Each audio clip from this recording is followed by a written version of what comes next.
Three Valleys Wildlife and Cat Sanctuary in the Eastern Cape receives a helping hand from the United States. Roxanne Losey, Global Conservation Force Director, assists them. Michael Forskink, the manager at the sanctuary, tells us more about the animals. This is Judith, our female lioness here at Three Valleys. She's our only lioness, a white lion, beautiful little girl. Judith's about 12 years old now, and also thanks to the generous donations that we've gotten through our fun runs, Judith's had all of her teeth looked at and treated, and she's now living out her happy retirement life here at Three Valleys. I got involved with Three Valleys in about 2021 when they were starting up the sanctuary with the big cats, specifically the tiger. My background is in horses and also in big cats in the zoo field.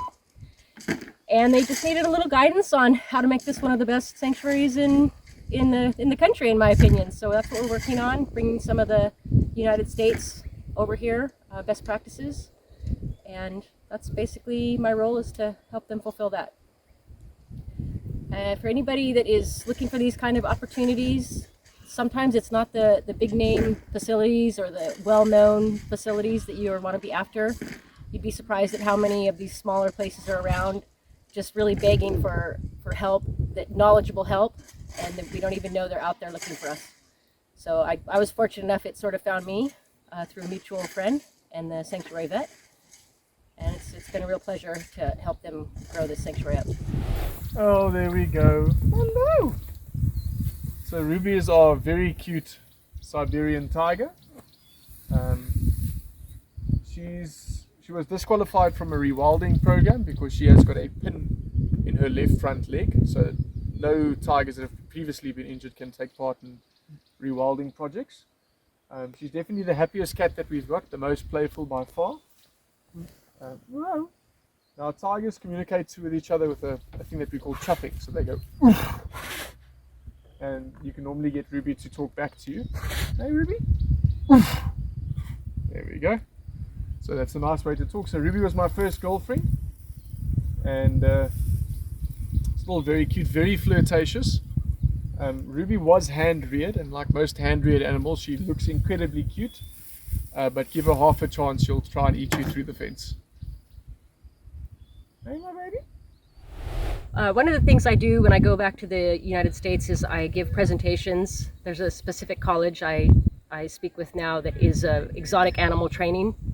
And again, it's being able to show people about some of the different ways we have to do animal care, especially in a setting like South Africa, where you don't have super great water pressure, or how are you going to clean this, or how are you going to move this animal. A lot of operant conditioning, which is training animals to sort of participate in their own health care, for example. I have brought from the United States to here, but then showing we don't have specialized chutes, we don't have a crew that can build us this beautiful, safe place to do it, something with an animal. So also being able to take that back, so to remind people how to use their creativity when you don't have a team of zoo maintenance or something that can build you this beautiful crate. We did it here with one of our cats, and being able to go and show, we literally made it out of a catch, like a wild animal catch crate. We disassembled it and used just simple plywood. And that kind of thinking isn't always in the United States, because we have so much more available to us. All right, so over here we've got Shadow. He's our resident black leopard. So he's a melanistic leopard, so he's not a panther, he's not a jaguar, he's a black leopard. So if he stands in the sun, you can still see his rosettes on his skin. Now Shadow is a smaller leopard, he's a typically sized Eastern Cape leopard. Now as you can see, he's currently resting in his favorite spot in his jungle gym that we built for him. He used to have a smaller enclosure that we decided to extend to give him some more space and a little bit more of a savanna biome to play around in. And then the one thing that we don't have in the Eastern Cape is we don't have these large canopy trees that you find in the north of the country. So we decided we'll build a nice jungle gym for him with a couple of big logs, that he can get that experience of being up in the trees. Where's he? Alright. So Shadow, our black leopard, health-wise, there's nothing wrong with him at all. He's about 11 years old. The issue with Shadow is that because he was hand reared, is that he's got this disconnect between being a wild leopard and what a domesticated animal is. So he's got a really good affinity towards women. He loves women, but he doesn't like men. So if you had to try and release Shadow into the wild, into a nature reserve, you'd have a problem, because as soon as a guy walked from his tent to the dining area, then Shadow would attack him. Or if a lady was walking back from the bathroom to her tent in the evening, you'd be walking and then Shadow would come and rub up against you. And so he's actually disqualified from rewilding because of the behaviors that he learned being a hand-raised animal.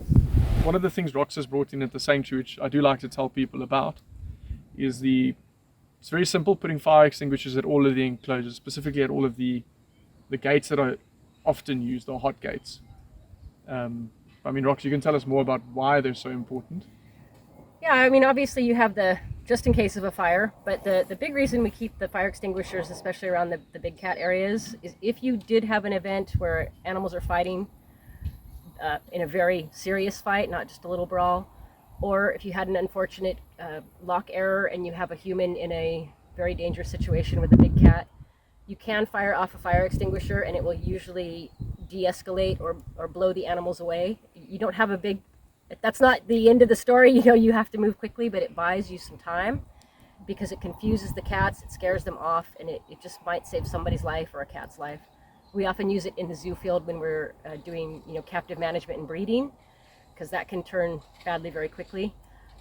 We use those to break the animals apart in the event of an emergency. Obviously we don't breed here, but that is something I have pulled from the zoo field to use as a safety standard for the sanctuary. Yeah, and I mean, we all carry firearms here in the sanctuary. Whenever someone's working here, someone's either got a blank gun or a real firearm, and especially in those dangerous situations, it prevents the very disturbing thing of a gunshot going off, because that is traumatizing for not just the animals that are having a fight, it's traumatizing for everything in the sanctuary.